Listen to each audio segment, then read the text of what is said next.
I think I think that Jared is doing it on purpose now, pushing the edge of the envelope, and we love him for it. Don't misunderstand, okay? Hello, YouTubers. This is a noobifier. Today is the 24th of March, 2023. There was an hour-long show, starcitizen live from Montreal-ish. Here's what you need to know. Underground facilities was the topic again.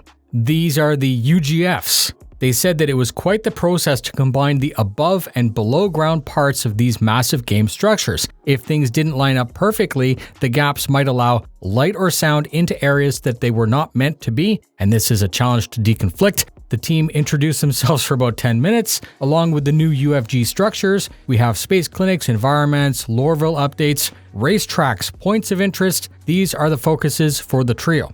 Jared said that there would be another ISC devoted to Lorville 2.0 in the future. They said that the UFGs and the building internals are going very well. They said that these are two things that are actually tied at the hip.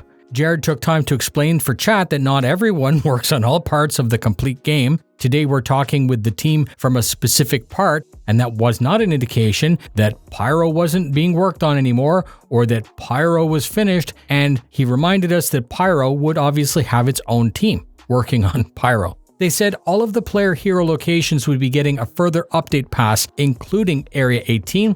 They didn't specify when, they said it would be in the future, and then Jared mentioned that this would also be covered on a future ISC titled Patch 320. They were talking about trying to have the least restrictive flight limit around major cities possible, while preventing players from simply touching down anywhere, which is the point of those landing pads being added to the top of the buildings.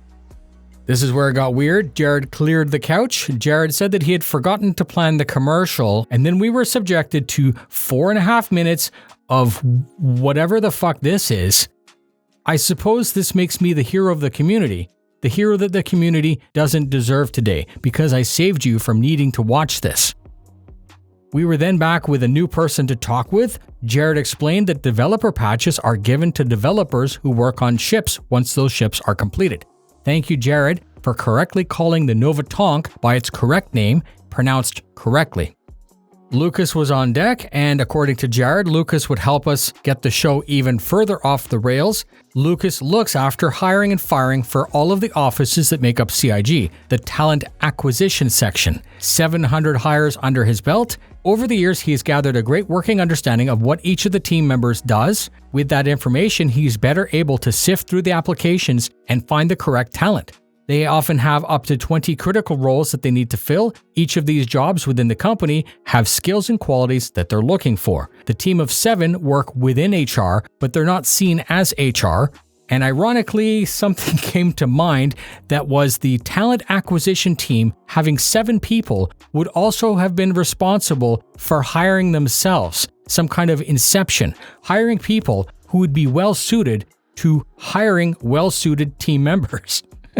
And I'm going to leave you there with that totally mind-bending piece of thought process for you to work on. That's it, a fun show. Thank you very much for spending your time with me. If you enjoy the breakdowns, please consider subscribing so I can help to keep you up to date. Please consider sharing with a friend or orgmate as it helps a lot. Fly safe, and I'll see you in the verse.